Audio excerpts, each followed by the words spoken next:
오늘은 예수님께서 죽음과 사망의 권세를 이기시고 부활하신 부활주일입니다. 예수님께서 부활하심을 기뻐하고 감사할 뿐만 아니라 우리가 부활의 소망과 믿음을 가지고 살아가는 저와 우리 성도님들이 되기를 간절히 소망합니다. 부활주일을 보내면서 우리는 스스로 이런 질문을 해봐야 합니다. 나는 부활을 진정으로 믿고 있는가? 라는 질문입니다. 성도님들은 어떠십니까? 예수님의 부활을 한치의 의심 없이 믿고 계십니까? 부활을 믿는다면 그 근거가 무엇입니까? 우리는 때로 이런 이야기를 들을 때가 있습니다. 어떤 사람이 예수라는 사람이 하나님의 아들이라 그러고 우리를 위해서 십자가에 달려 죽고 살아났다고 했는데 그 증거를 한번 가져와 봐라. 그 근거가 무엇이냐라고 물을 때가 있습니다. 일반적인 상식의 틀 안에서는 죽은 사람이 살아났다는 것은 보고도 믿지 못할 만큼 아주 놀라운 일입니다. 막달라 마리아가 빈 무덤을 보고 절망하여 앉아 있을 때에 예수님께서 그에게 찾아오시지만 마리아는 예수님을 알아보지 못합니다. 엠마오로 가는 두 제자에게도 예수님께서 찾아오셔서 함께 대화를 나누셨지만 그들 또한 예수님을 믿지 못합니다. 제자들도 예수님께서 살아나셨다는 것을 직접 보았다는 사람들의 이야기를 듣지만 그 사실을 믿지 못합니다. 그 이유는 죽은 사람이 살아날 리 없다라는 것입니다. 우리는 위대한 위인의 영웅담만 들어도 설마 진짜 그런 일이 있었겠어? 그건 말도 안 되는 일이야 라고 하면서 그 사실을 객관적인 사실을 인정하지 않으려 할 때가 많이 있습니다. 하물며 2000년 전에 예수님께서 다시 살아났다는 것은 더욱이 믿기 힘든 일입니다. 19세기 초에 기독교를 현대 감성에 맞추기 위해서 기독교의 초자연적 요소를 제거하려는 운동이 있었습니다. 프리드리히 슐라이어 마허라는 분이 기독교란 역사적 사건을 믿는 것이 아니라 하나님을 의지하는 내면의 느낌이다라고 말하였습니다. 또 알브레이트 라첼이라는 분은 예수님의 성육신 출생과 죽음과 부활에 대한 기록을 역사적 사건이 아니라 전설과 비유와 삶의 본보기로 재해석해야 한다라고 가르쳤습니다.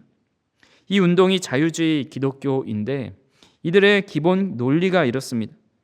기독교 신앙에는 미신과 기적의 요소가 많다. 현대인은 그런 일이 실제로 벌어졌다고 믿을 수 없다. 그러니 현대 세계에 어필하려면 그것을 허구로 재해석해야 한다. 허구이되 그 속에 기독교 신앙의 본질적 생활 원리가 담겨 있다. 그들의 주장에 따르면 성경에 있었던 예수님이 행하셨던 모든 기적은 또 경험하셨던 것은 실제로 겪으셨는지의 여부는 중요하지 않다라는 것입니다. 중요한 것은 그리스도인의 정신, 예수님의 정신과 사랑의 실천, 그래서 예수님을 따르는 사람이라면 착하고 윤리적인 사람이 되어서 다른 사람을 사랑하고 세상을 더 좋게 만드는 것이 바로 하나님의 뜻대로 사는 삶이고 그것이 믿음이라고 주장을 하는 겁니다. 이런 주장은 이성적으로 논리적으로 더 이해하기 쉽고 믿음을 갖기가 쉽습니다. 예수님께서 역사적으로 행하신 일을 믿는 것보다 그분의 가르침과 세상을 사랑하신 그 의미를 깊이 마음에 새기는 것이 더 쉽기 때문입니다. 특히나 예수님의 부활은 어떤 기적보다 믿기 어려웠습니다. 예수님과 동시대에 살았고 예수님의 뒤를 3년 동안 쫓아다녔던 제자들도 그 사실을 제대로 믿지 못했습니다. 요한복음 20장 25절에 보면 다른 제자들이 그에게 이르되 우리가 주를 보았노라 하니 도마가 이르되 내가 그의 손에 못자국을 보며 내 손가락을 그 못자국에 넣으며 내 손을 그 옆구리에 넣어보지 않고는 믿지 아니하겠노라 하니라.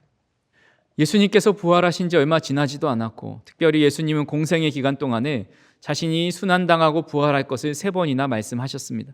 그럼에도 그를 따랐던 제자인 도마는 나는 주님을 보지 않고는 만져보지 않고는 믿을 수 없다라고 말을 합니다. 이것이 대부분의 사람들의 반응입니다. 보지 않고 믿을 수 없다라고 말하는 제자가 있지만 그럼에도 불구하고 보지도 않고도 믿는 제자가 있었습니다. 바로 오늘 본문에 나온 사도 요한입니다. 오늘 본문 1절에서 막달라 마리아가 아직 해가 뜨기 전인 이른 새벽에 예수님을 찾아갑니다. 근데 우리는 과거 시신을 땅에 묻어 무덤을 만들었지만 유대인들은 시신을 어떤 동굴에 안치해 놓고 그것에 큰 돌을 막아 놓았습니다. 예수님께서 안치된 그 무덤 또한 여자 혼자서는 돌을 옮길 수 없는 큰 돌이었습니다. 근데 그 돌무덤에 가보니까 큰 돌은 옮겨져 있었고 시신은 사라진 것을 보았습니다. 그래서 즉시로 제자들에게 달려갑니다. 2절 말씀에 보시면 시몬 베드로와 예수께서 사랑하시던 그 다른 제자에게 달려가서 말하되 사람들이 주님을 무덤에서 가져다가 어디 두었는지 우리가 알지 못하겠다 하니, 본문에 나온 예수께서 사랑하시는 제자는 바로 요한복음을 기록한 사도 요한을 의미합니다. 마리아는 베드로와 요한에게 무덤 문이 열려 있었고 누군가 주님 시신을 무덤에서 가져갔다고 알려줍니다. 그 소식을 들은 베드로와 요한은 급하게 무덤으로 달려갔고 그곳에 예수님의 시신이 없는 것을 확인하였습니다. 무덤을 살핀 후에 성경은 이렇게 기록합니다.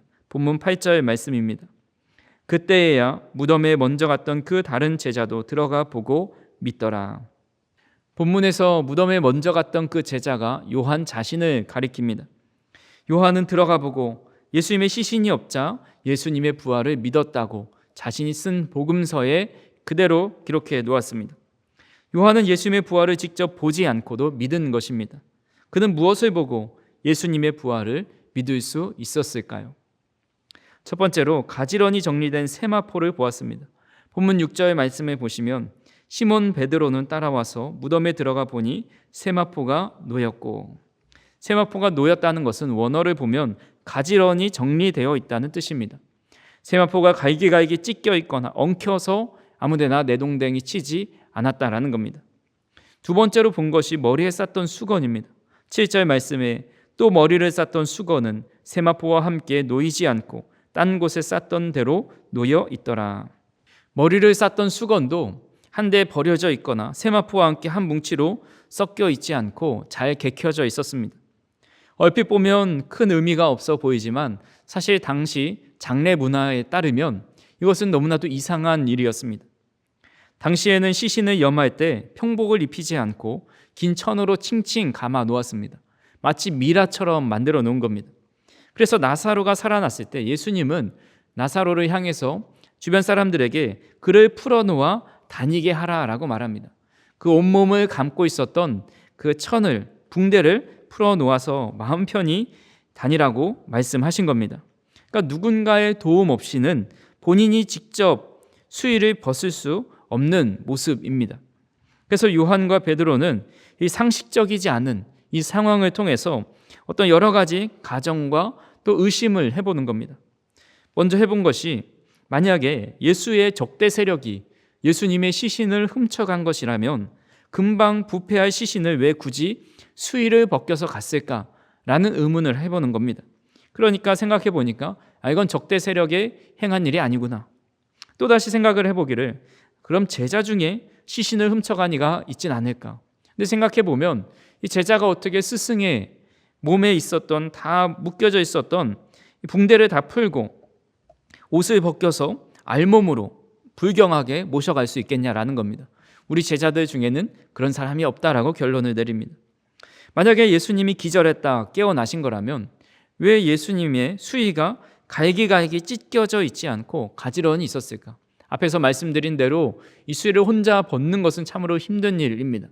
근데 예수님은 십자가를 지시기 전에 채찍을 맞으시고 가시 면류관을 쓰셨습니다. 또한 십자가에 달리셔서 손과 발에 못이 박히셨고 옆구리에는 창으로 찔리셔서 피를 다 쏟으셨습니다. 만약에 죽었다가 기절했다가 깨어나신 것이라면 정말 빈사 상태의 모습으로 깨어나셔야 되기 때문에 그 옷의 붕대를 스스로 풀 수가 없는 것입니다. 이런 질문을 통해서 여러 가지 의심스러운 상황을 하나하나 제거하다 보니까 남는 가설이 하나가 있습니다. 바로 예수님께서 부활하지 않고는 이런 현상이 일어날 수 없다라는 결론에 도달하게 된 것입니다. 유명한 소설 셜록 홈즈에 보면 셜록 홈즈가 추리를 해 나아갈 때에 답을 찾는 방법 중에 이런 이야기를 합니다. 불가능한 답을 제거하고 나면 남은 답의 개연성이 아무리 떨어진다 해도 그것이 진실일 수밖에 없다. 불가능한 답을 계속해서 제거하다 보면 이건 절대 말이 안 되는데 어떻게 이런 일이 있을까가 그것이 결론이 된다라는 것입니다. 그렇기 때문에 요한은 아무리 말도 안 되는 죽은 사람이 살아난 것, 이것이 말도 안 되는 일이어도 결국 여러 가지를 다 정황상 보니까 예수님께서 살아나지 않고는 이런 일이 있을 수 없다라고 결론을 내리고 믿었더라라고 기록을 하고 있는 겁니다. 그래서 8절에 요한이 보고 믿었더라라고 기록한 것은 단순히 지적인 믿음이 아니라 마음으로 믿어 구원에 이르는 믿음을 의미하는 단어가 사용되었습니다. 즉 요한은 자신이 주님이 살아나심을 직접 눈으로 보지는 못했지만 여러 정황들을 보고 살아나심을 믿을 수밖에 없었다라고 자신이 쓴 복음서를 통해서 알려주고 있습니다. 그리고 주님은 그런 사람이 더 복이 있다라고 말씀하십니다. 요한복음 20장 29절입니다. 예수께서 이르시되 너는 나를 본고로 믿느냐 보지 못하고 믿는 자들은 복되도다 하시니라. 아멘. 사도 요한은 예수님의 부활하신 몸을 보기 전에 주님의 부활을 믿는 복 있는 사람이 되었습니다. 우리 또한 마찬가지입니다.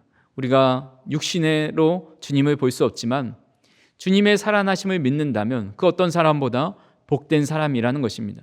그렇다면 우리는 어떻게 주님의 살아나심을 믿을 수 있겠습니까? 첫 번째로 무덤이 비어 있었다라는 겁니다. 예수님의 부활을 인정하지 않는 사람들조차도 예수님께서 거하셨던 그 무덤이 비어 있다라는 것은 인정합니다. 앞에서 말씀드렸듯이 무덤이 비어 있고 그렇게 수위가 잘 정리되어 있다라는 것은 예수님이 부활하신 것임을 반증하고 있는 것입니다. 두 번째로는 예수님을 본 증인이 많다는 것입니다. 주님은 자신을 딱 한 번 드러내거나 저 외진 지역에서 나타내신 것이 아니라 여러 번 다양한 곳에서 나타나셨습니다. 성경에 기록된 것만 해도 부활하신 예수님은 유대에도 갈릴리에도 성읍에 시골에 실내 실외에 아침에 저녁에 산 위에 호숫가에 여러 사람들에게 최고 500여 명의 형제에게 나타나셨습니다. 단순히 나타나서 자신의 모습을 보여주신 것뿐만 아니라 대화를 나누시고 식사도 같이 하셨습니다. 예수님을 만난 다수의 증인들이 지금까지 복음을 전해져서 오늘 우리에게까지 이르게 된 것입니다. 마지막으로 변화된 부활의 증인 때문에 우리는 주님의 부활을 믿을 수 있습니다. 예수님의 부활을 통해서 복음에 소극적이던 사람들이 적극적인 사람들로 변화되었습니다. 예수님의 부활을 통해 완전히 새로운 사람이 되었다 할 만큼 큰 변화가 그들의 삶 속에 있었습니다. 그래서 어떤 학자는 그들의 변화를 단순히 삶이 변화되는 정도가 아니라 변이 되었다라고 그 단어를 사용해서 표현하였습니다. 예수님의 부활을 믿지 못하는 사람들은 예수님의 부활의 여러 방면으로 반박하지만 초대교회가 이렇게 폭발적으로 성장하고 복음을 위해서 목숨을 버릴 수 있는 그 이유에 대한 답은 반박할 수가 없었습니다. 그래서 유명한 기독교 작가이자 목사님인 톰 라이트는 예수님을 메시아로 믿는 초대 기독교 신앙은 그분의 부활 없이는 설명이 불가능하다라고 말했습니다. 우리는 무덤이 비어 있다는 것과 예수님을 직접 만난 사람들의 증언을 지금은 들을 수가 없습니다. 그래서 이것을 통해서 예수님의 부활을 믿지 못할 수도 있습니다.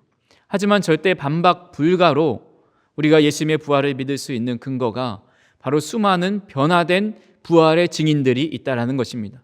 과거 저렇게 살지 않았는데 주님을 위해 살아가고 이 땅에 연연해하지 않고 정말 무엇인가 먼 곳을 더 좋은 것을 바라보는 믿음을 가지고 살아가는 그 변화된 사람들을 보면서 부활이 사실이 아님을 부정할 수 없다라는 것입니다. 그 부활의 변화된 증인 중에 한 사람이 저와 우리 성도님인 줄로 믿습니다. 그렇게 우리는 예수님의 부활한 사실을 믿고 부활의 소망을 가지고 있기에 오늘도 부활절 감사 예배로 하나님께 예배하고 있습니다. 말씀을 정리합니다. 주님은 보지 못하고 믿는 자가 더 복이 있다 말씀합니다. 우리는 주님의 부활을 직접 목격하지는 못했을지라도 주님의 부활을 믿고 있는 사람들입니다. 성경의 증언을 믿는 것이고 또한 우리 자신과 또 우리 주변에 수많은 변화된 부활의 증인들을 보면서 정말 부활하신 주님이 그들 가운데 찾아가 주시지 않았다면 그런 삶을 살아갈 수 없겠다, 믿음의 걸음을 걸어갈 수 없겠다 하는 분들이 우리 주변에 참 많이 있다라는 것입니다. 그래서 오늘 부활주의 예배를 드리면서 가장 먼저 해야 될 것은 부활하신 주님을 보지도 않고 믿을 수 있는 은혜를 주신 하나님께 감사를 해야 합니다. 그리고 진정으로 예수님의 부활과 우리가 이후에 예수님처럼 부활할 것을 믿기 때문에 이 세상에 너무나도 연연하지 말고 더 큰 소망과 산소망, 하늘의 소망을 두고 살아가는 저와 우리 성도님들이 되기를 간절히 소망합니다. 그리고 변화된 우리의 모습을 주변 사람들에게 전해주고 부활의 예수님을 전해주면서 우리 주변의 수많은 사람들이 그들 또한 부활의 소망과 능력을 가지고 살아가는 사람들이 많아질 수 있기를 간절히 소망합니다. 간절히 바라기는 성도인들의 믿음과 신앙이 부활의 소망과 믿음으로 담대하게 기쁨으로 살아갈 수 있기를 주님의 이름으로 축원합니다. 사랑과 은혜가 풍성하신 하나님 아버지, 우리가 부활주를 맞이하면서 다시 살아나신 주 예수 그리스도를 예배할 수 있는 은혜를 주시니 감사를 드립니다. 죽음을 이기시고 부활하신 주님을 통해서 우리가 죄에서 구원받고 우리의 죽음도 주님과 함께 다시 살아날 줄 믿는 소망 안에 우리가 살아갈 수 있도록 인도하여 주시옵소서. 특별히 우리가 주님을 직접 부활하신 주님을 만나보진 못했지만 그럼에도 주님을 믿는 믿음을 허락하여 주시니 참으로 감사를 드립니다. 그 부활의 확신을 가지고 우리 또한 세상에 그 부활로 변화된 삶을 살아갈 수 있도록 인도하여 주시고 많은 사람들에게 부활의 예수님을 전할 수 있도록 인도하여 주시옵소서. 우리 모두에게 부활의 생명, 부활의 능력, 부활의 평강이 충만하게 하여 주시옵소서. 예수님의 이름으로 기도하옵나이다. 아멘.